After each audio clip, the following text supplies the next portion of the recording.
Today's story is titled A Stray Dog Brought Them Together Under the Rain. Hello everyone, before we begin today's story, I have a small favor to ask. Please hit subscribe and turn on the notification bell so you never miss our channel's new videos. It is quick, free, and the best way to support us in bringing you more dramatic stories. Your support means the world to us. Where are you watching from? Drop your city or country in the comments below. Thank you very much. Now, let us return to our main character. The rain was falling hard that night, the kind that made the city lights blur into streaks of gold and silver. Maya clutched her thin coat tighter around her shoulders as she hurried down the empty street. The wind cut through her jeans, and every step splashed cold water onto her worn sneakers.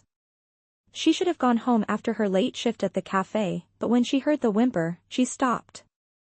There, under the dim glow of a streetlight, a small dog lay trembling, its fur matted with mud and its paw bleeding. Maya knelt down without hesitation, her breath fogging in the air. "Hey, little one, it's okay," she whispered, her voice trembling as she wrapped the shivering body in her coat. The dog whimpered again, weak but trusting, pressing its nose against her arm as if begging her not to leave. She looked around desperately for help, but the streets were deserted. Her phone battery was dead, and the nearest animal hospital was miles away. She bit her lip, holding back tears of frustration. "You are not dying here, not tonight," she murmured. Just then, the glare of headlights flashed through the rain. A black car rolled to a slow stop beside her. The door opened, and a man stepped out, tall, sharp suit, umbrella in hand, his shoes spotless even in the puddles. His voice was calm, low, and steady. "Are you all right?" Maya blinked up through the rain. "He is hurt. I think his leg is broken." The man knelt beside her, unbothered by the downpour, his tailored coat brushing the wet pavement. He examined the dog with surprising care. "There is an emergency clinic 2 blocks away," he said. "I can take you." She hesitated, torn between gratitude and caution, but when she met his eyes clear gray, serious, without judgment, she nodded. Together they carried the dog into his car, the smell of rain and leather filling the silence. The windshield wipers beat in rhythm with Maya's racing heart. When they reached the clinic, the man spoke to the staff with quiet authority, his presence commanding but controlled. Bills were handled before she could even reach her pocket. "You did not have to pay," she said softly. He looked at her, rain still dripping from his hair. "You would have done it for anyone," he replied. "So would I." His tone was firm, but there was something in his eyes, a flicker of weariness, a shadow of something unspoken. When the vet took the dog inside, Maya finally allowed herself to breathe. "Thank you," she whispered. "I owe you." The man shook his head, glancing out the window at the rain that refused to stop. "You might be able to repay me sooner than you think," he said quietly. She frowned, unsure if she had heard him right. He turned back to her, his gaze steady. "I need someone to help me. For 6 months. It is not what you think. It is a contract." Maya blinked in confusion. "A contract?" He nodded. "Marriage. Just on paper." The world seemed to fall silent, save for the steady tap of rain on glass. Maya stared at him, speechless. "What?" He met her eyes without flinching. "You just saved a life tonight. I am asking if you can save one more." "Mine." The vet called her name from across the room, and she turned briefly toward the sound, but in that single moment, she knew nothing about her life would ever be the same again. The next morning, the rain had stopped, but the sky was still heavy and gray. Maya sat by the small window of her apartment, watching the city stir awake. The coffee in her hands had gone cold, but her mind kept replaying the night before, the dog, the stranger, and the unbelievable words he had said. Marriage. A contract. It sounded absurd, and yet the sincerity in his tone lingered in her thoughts. She had not even asked for his name. When her phone buzzed, she jumped. A message appeared from an unknown number. "The dog is stable. His name is Lucky now. Meet me at the Cole building at noon if you are still considering what I said. Ethan Cole. Her heart skipped. Cole. The name echoed in her head. She had seen it before, printed on billboards and coffee cups across the city. Cole Industries, one of the biggest investment firms in New York. That stranger in the rain was not just anyone. He was a billionaire. By noon, Maya stood in front of the glass tower, its mirrored walls swallowing the clouds above. Her reflection looked small and nervous.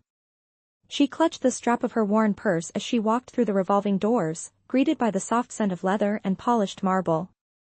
The receptionist smiled politely, already expecting her. Mr. Cole will see you now. Inside the top-floor office, the view stretched endlessly across the skyline. Ethan stood by the window, suit immaculate, calm as ever. The contrast between last night's soaked man and the one before her now was staggering. He turned as she entered, his expression unreadable. You came, he said. Maya hesitated, her voice barely a whisper. I had to know if you were serious. I am, he said simply, gesturing for her to sit. On the desk was a folder, neatly placed beside a steaming cup of coffee. I will be direct. My late father's will requires me to be married before the fiscal year ends. If not, control of the Cole Foundation transfers to my aunt, and she will dismantle it. That foundation funds over 100 shelters, hospitals, and scholarships across the country. I cannot let that happen. Maya blinked, still processing. So, you want to marry me just to save your charity? Precisely. For 6 months. After that, you will be free, and you will be compensated generously. Enough to start whatever life you want. She swallowed hard. And why me? You could choose anyone. Ethan studied her quietly. Because you did not know who I was and still helped me. Because you did not ask for anything in return. That is rare. Maya stared at her hands, the weight of his words pressing on her chest. It was not a proposal of love, it was a transaction, but one wrapped in something strangely sincere. This is insane, she murmured.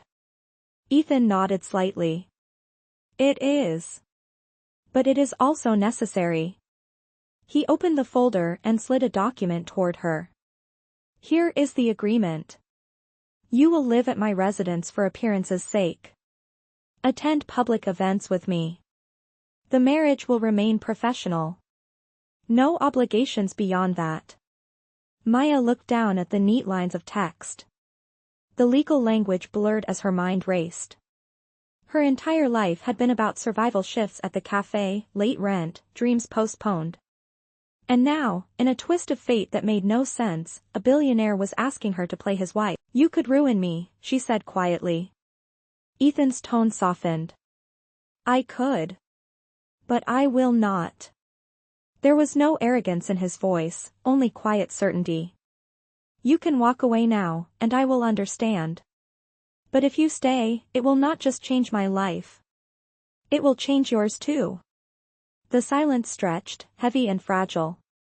Maya's thoughts flickered to the dog they had saved, the way his eyes had looked when she wrapped him in her coat.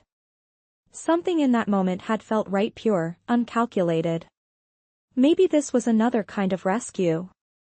She exhaled slowly, then met his eyes. All right, she said. I will do it. A small, almost imperceptible smile touched Ethan's lips. He stood and extended his hand. Welcome to the most unusual partnership of your life, Mrs. Cole. She hesitated before shaking it, her pulse hammering in her ears. Outside the window, the clouds began to break, a faint ray of sunlight spilling across the city below. And for the first time in years, Maya wondered if her luck had finally changed. 3 days later, Maya stood before the massive iron gates of Ethan Cole's estate, suitcase in hand and nerves tangled tight in her stomach. The mansion rose ahead like something from another world, stone columns, glass windows that caught the fading light, and quiet gardens stretching into the mist. The air smelled of rain and roses. She took a slow breath and rang the bell. A moment later, the door opened, and Ethan appeared, dressed in a dark sweater and slacks, far less formal than in his office. "You are right on time," he said calmly. "Come in." The entryway was grand, lined with paintings and soft lighting that glowed against polished wood. Maya's sneakers squeaked slightly on the marble floor, and she wished she had worn something less ordinary. A middle-aged woman with kind eyes appeared from the hallway. "This is Clara," Ethan said. "She manages the house. If you need anything, she will help you." Clara smiled warmly.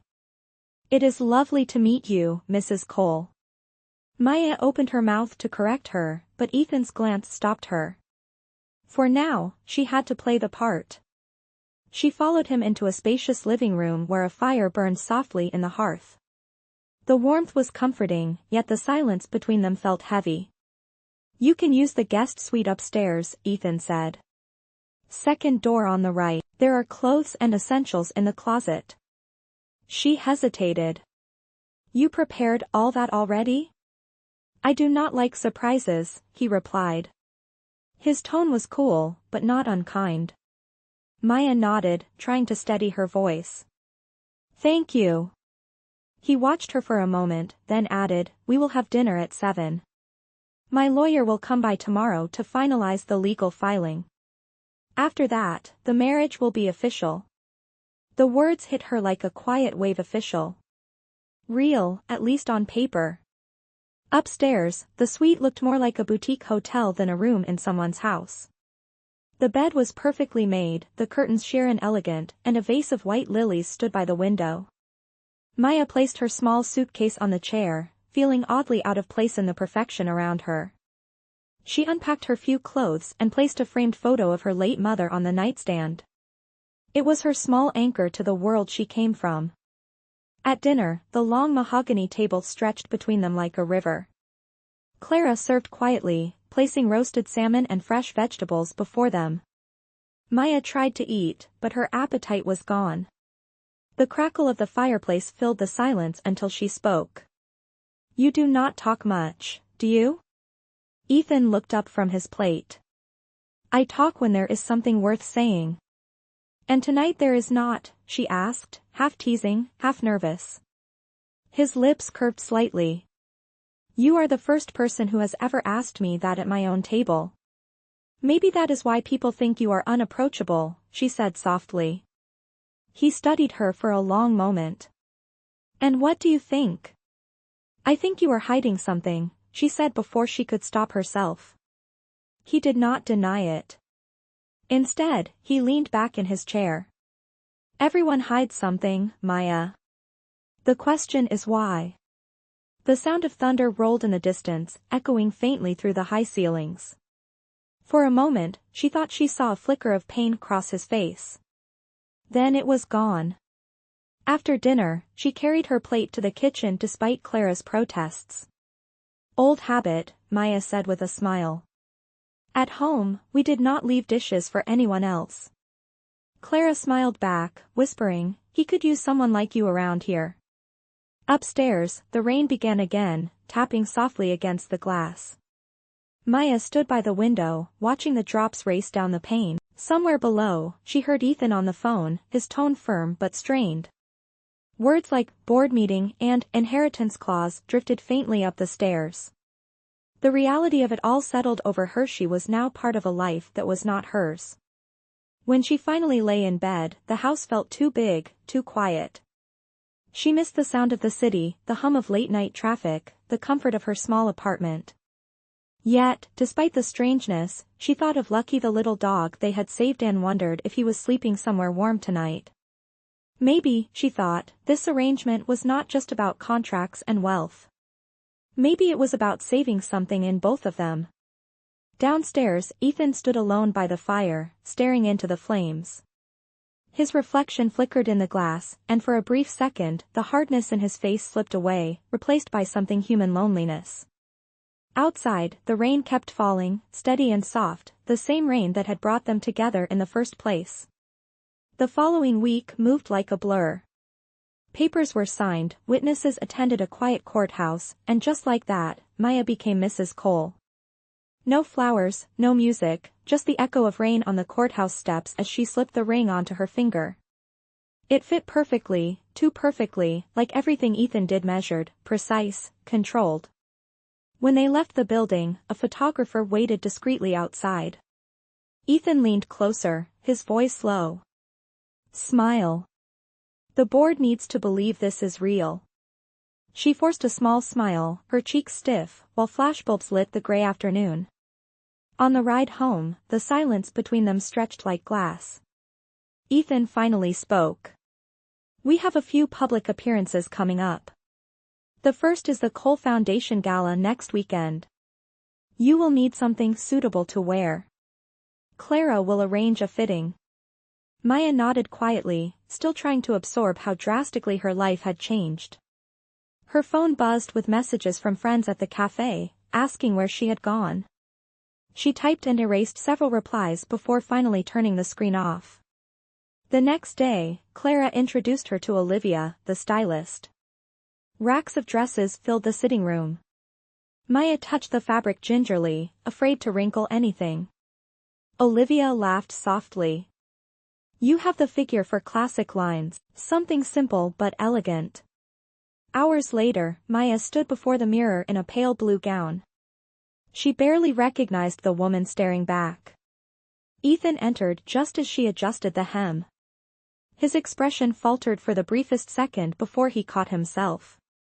That will do, he said quietly. You look appropriate. Maya's lips curved faintly. High praise coming from you. Do not push your luck, he replied, but there was the hint of a smile.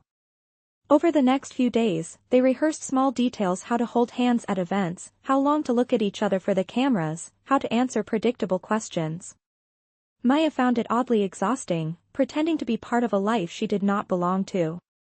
Yet sometimes, in the quiet moments, she caught Ethan watching her not with calculation, but curiosity, as if trying to remember what warmth felt like. The night of the gala arrived sooner than she expected. The ballroom glittered with chandeliers and murmurs of the elite. Maya clung to Ethan's arm, her heart pounding beneath layers of silk. Reporters circled, microphones flashing. One voice called out, Mr. Cole, your wife looks stunning tonight. How does married life feel? Ethan's grip on her hand tightened slightly before he answered. It feels grounding. Cameras clicked wildly. Inside, they moved through the crowd, smiling, nodding, performing their roles. Maya tried to blend in, but she felt every glance, every whisper. She noticed Ethan's aunt, Vivian Cole, a sharp woman with icy eyes, watching from across the room. When they finally sat down, Maya leaned toward Ethan and whispered, Your aunt looks like she wants to set me on fire. He gave a quiet chuckle. Do not worry. She already tried with me first. Maya bit back a laugh. For the first time that night, she felt her shoulders ease. Later, during the speeches, Ethan stood at the podium, thanking donors for supporting animal shelters and community programs. His voice was steady, confident, but Maya could sense the weight behind every word. This foundation was his lifeline, the last thing connecting him to his father's legacy. As applause filled the room, a reporter shouted, Mrs. Cole, what inspired you to stand beside your husband in his work? The microphone was suddenly in her hand. Her heart jumped, but she smiled softly. I believe compassion is not just about money or power. It starts small, like stopping for a stray in the rain. That is how we met, actually. A ripple of surprise moved through the audience, followed by warm laughter and claps. Ethan turned toward her, an unspoken emotion flickering across his face. When the night ended, and they stepped outside, the air was cool and gentle. The city lights reflected on the wet pavement, and for the first time, Ethan spoke without the armor in his voice. You handled yourself well in there. You sound surprised, she said. I am, he admitted. You are not what I expected. She smiled. Neither are you. They stood there for a moment, just listening to the hum of traffic and the distant sound of rain beginning again. It felt like the first honest silence they had shared since the night they met. As they drove home, Ethan glanced toward her and said quietly, maybe this was not such a terrible idea after all. Maya looked out the window, her fingers brushing the ring on her hand. Maybe not, she whispered, her reflection lost in the city's shimmering light. The weeks that followed felt like living in someone else's life. Maya woke up in a mansion where everything smelled like polished wood and fresh coffee. She attended meetings, smiled for cameras, and sat beside Ethan during endless dinners filled with names she could barely remember. Yet, beneath the surface of rehearsed smiles, something real began to stir. Ethan was changing. He still carried the same controlled composure, but there were cracks in the armor now, moments when he listened instead of commanded, moments when his eyes softened with something that looked like admiration. One evening, after a charity board meeting, Maya found him in the study, his jacket draped over the chair, sleeves rolled to his elbows. He was reading a file, his expression tight with frustration. "Rough day?" she asked gently. He looked up, surprised. "You could say that. The board wants to cut the funding for the animal rescue program." She frowned. "That is the one we visited last week, the one that saved those abandoned dogs?" "Yes," he said. "They think it is not profitable enough." Maya walked closer, her voice firm. "Not everything has to be profitable. Sometimes you do things because it is right." He looked at her for a long moment, then exhaled. "You sound like my father." "Then he must have been a good man," she said quietly. For the first time, Ethan smiled genuine and unguarded. He was.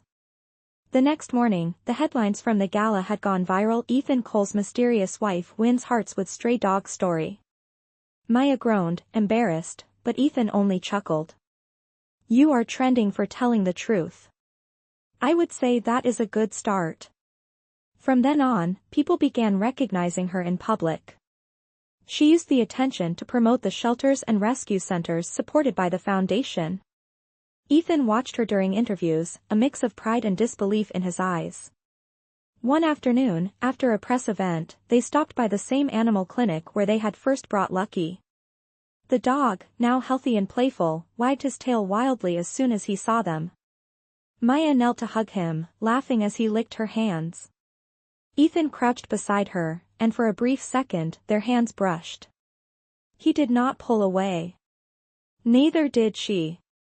"He remembers you," she said softly. "I think he remembers us," Ethan replied. Their eyes met, and something wordless passed between them, something that neither contracts nor conditions could explain.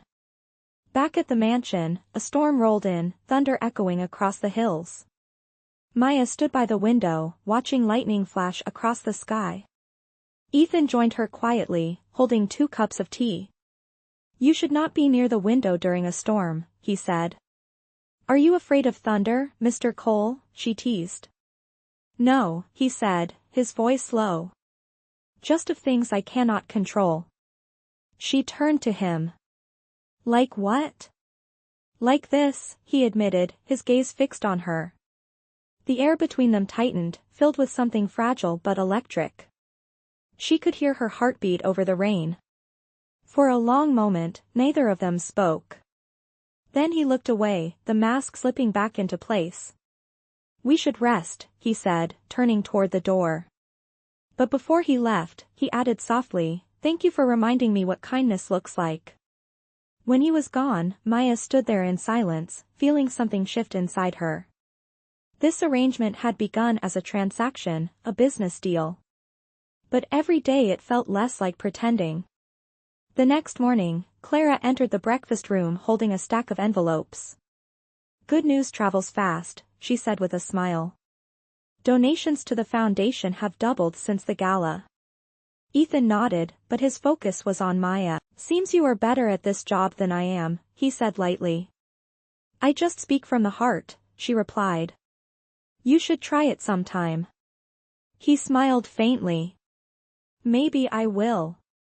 As they left for another event that afternoon, the rain began again, soft and familiar. Maya looked out the car window and murmured, "It feels like the rain follows us." Ethan glanced at her, his tone almost a whisper.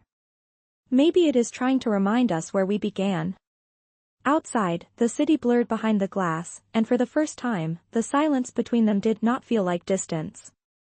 It felt like something waiting to bloom. The following days unfolded like a quiet rhythm, each moment weaving something fragile and unspoken between them. Maya found herself learning more about Ethan without even trying. She discovered that he preferred his coffee black, that he read before bed even when his eyes were heavy, and that he often stared out the window late at night as if searching for something he had lost long ago.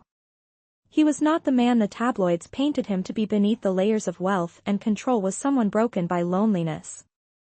One evening, while preparing for another event, Maya found him standing in front of his father's portrait in the library. The room was dim except for the flicker of the fireplace. Ethan's expression was unreadable. "You miss him," Maya said softly. He nodded, not turning. "He built everything you see here, and I spent years trying to prove I was worthy of it. But the truth is, he never asked me to." She stepped closer. "Then why keep punishing yourself?" His voice dropped to a whisper. "Because the night he died, I was not there. I was too busy closing a deal that did not even matter." The admission hung in the air, raw and heavy.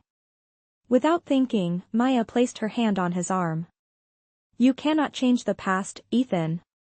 But you can honor it by being better now." He looked at her, eyes glassy but calm. "You make it sound simple." "It is not simple," she said gently. "It is just human."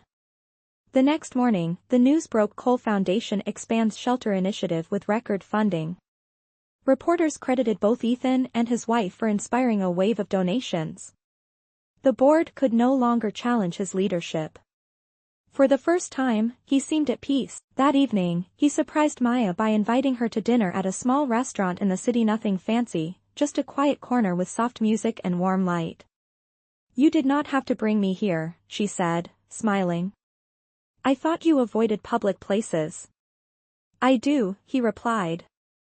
"But tonight, I wanted something real." They ordered pasta and wine.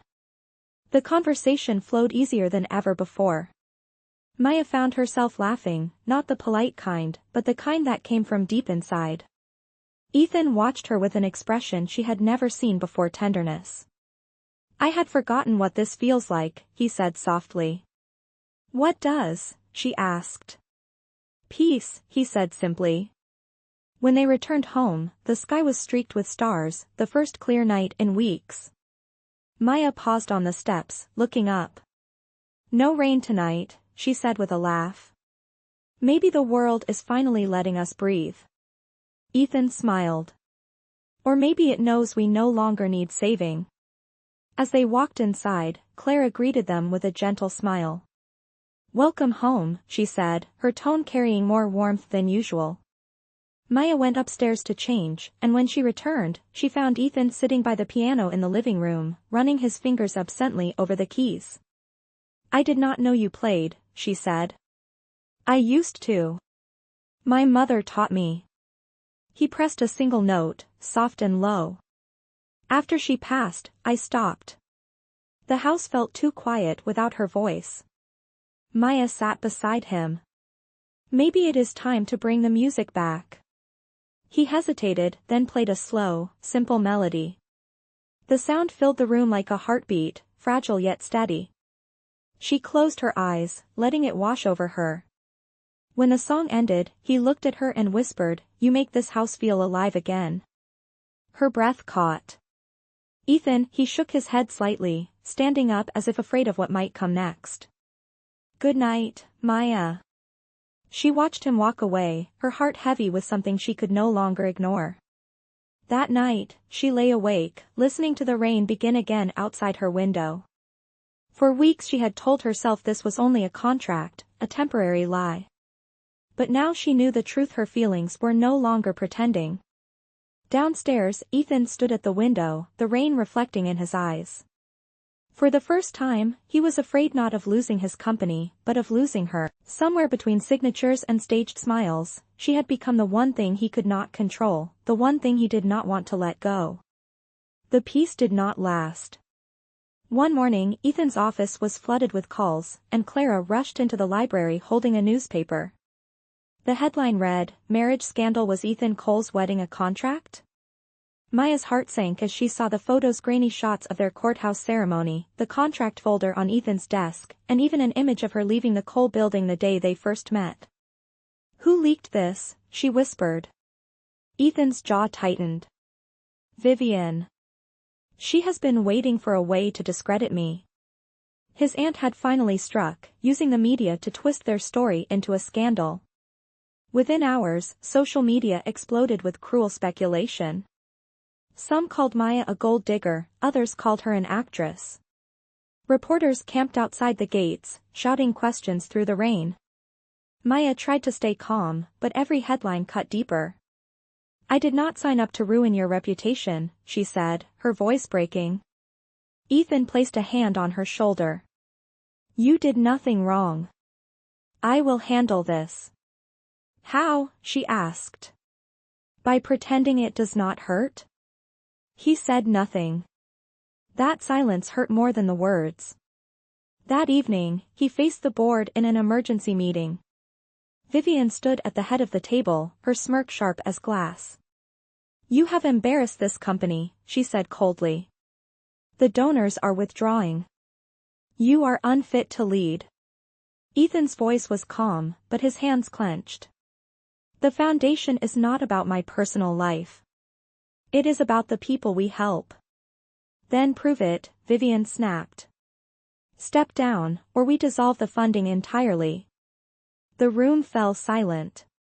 Maya, watching from the doorway, saw the conflict in his eyes.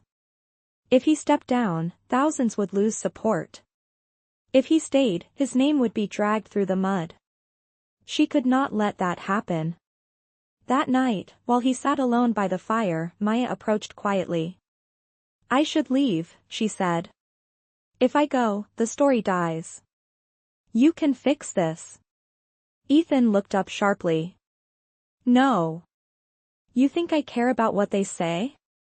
You think I will let them destroy you?" "They already have," she whispered. "You said this was just a contract. Maybe it is time to end it." He stood abruptly. "Do not say that. Not now." "Why?" she asked, tears glinting in her eyes. "Because you need me for the image, or because you actually—" She could not finish. Ethan turned away, his voice hoarse. "I do not know anymore." That was the moment she realized the truth. His walls were breaking, but the storm outside was stronger. The next morning, Maya packed her things. Clara pleaded with her to stay, but Maya only smiled sadly. "Tell him thank you," she said softly. "For teaching me that love does not need a promise to be real." When Ethan found her room empty later that day, the silence felt unbearable. On the nightstand, she had left the small collar from Lucky, the dog who had brought them together. Tied to it was a note that read, "You cannot rescue everyone, Ethan. Sometimes you have to let yourself be rescued too." He stood there for a long time, the note trembling in his hand as the rain fell outside once again, heavier than before. Days passed, but to Ethan, time had stopped. The mansion felt emptier than ever. Maya's laughter no longer echoed through the halls, and the scent of her coffee in the morning had vanished.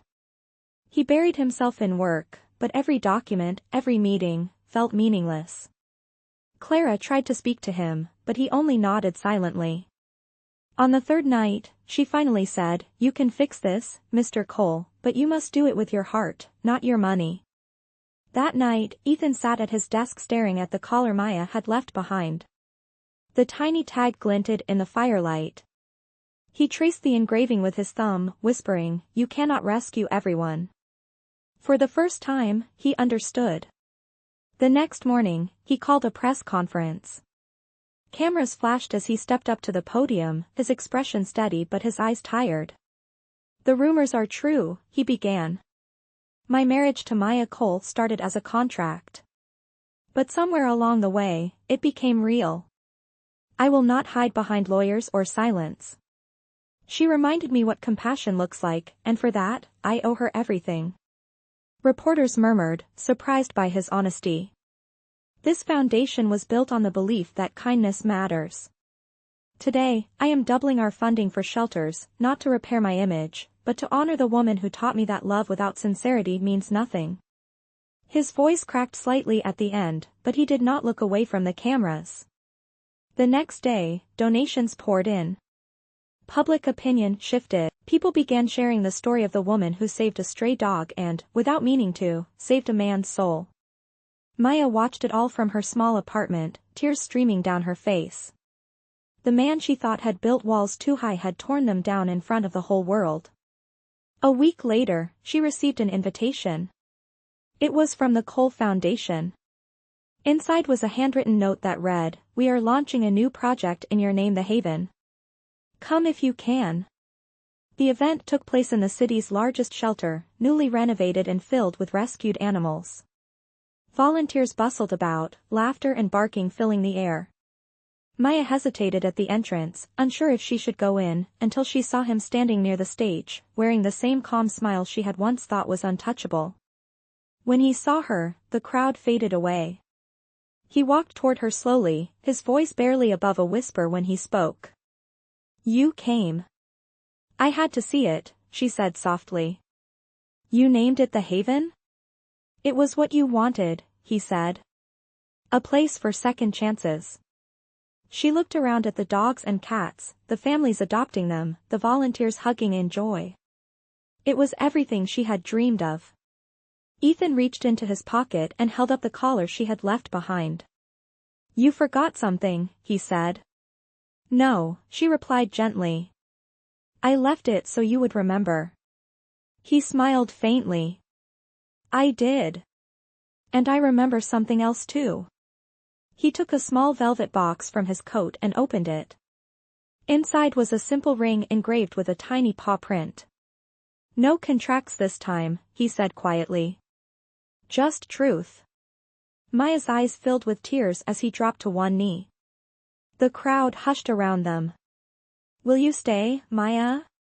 Not because you have to, but because you want to?" She nodded, unable to speak. The room erupted in applause, and somewhere nearby, a small dog barked joyfully as if to bless the moment. For the first time since that night in the rain, Ethan Cole smiled without pretending. The months that followed felt like waking from a long, cold dream into sunlight.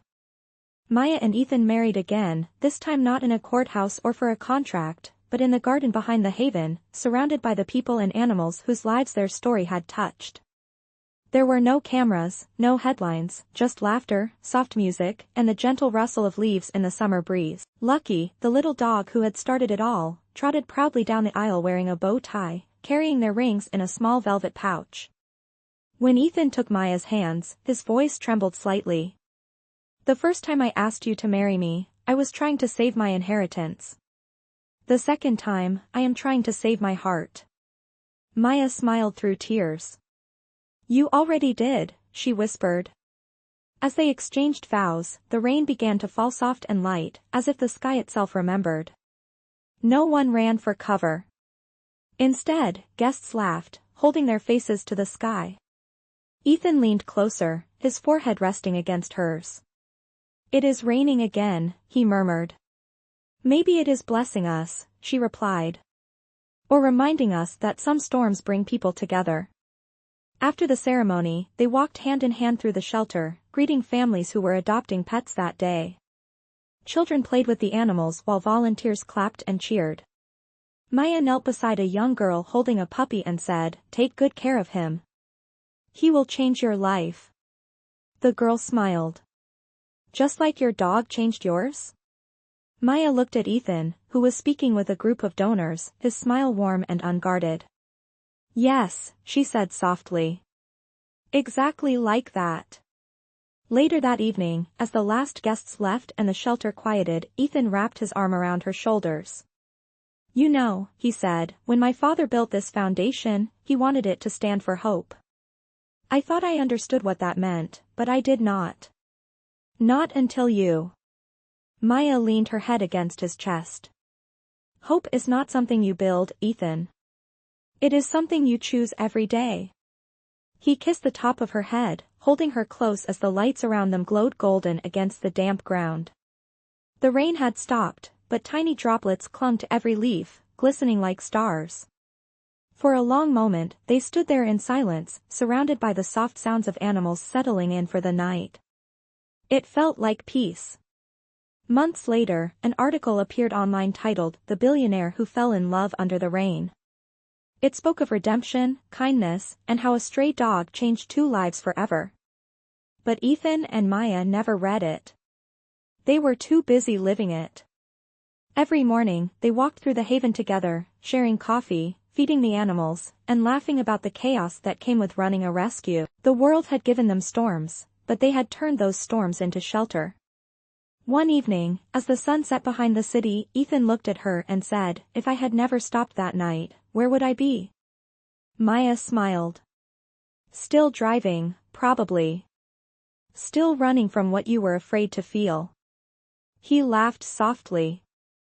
"Then thank heaven for the rain." They stood watching the sky fade into hues of gold and violet, Lucky lying between them, his tail wagging lazily. In that quiet, Ethan whispered, "The best mistake I ever made was stopping for you." Maya squeezed his hand. "And the best promise we ever made was keeping each other."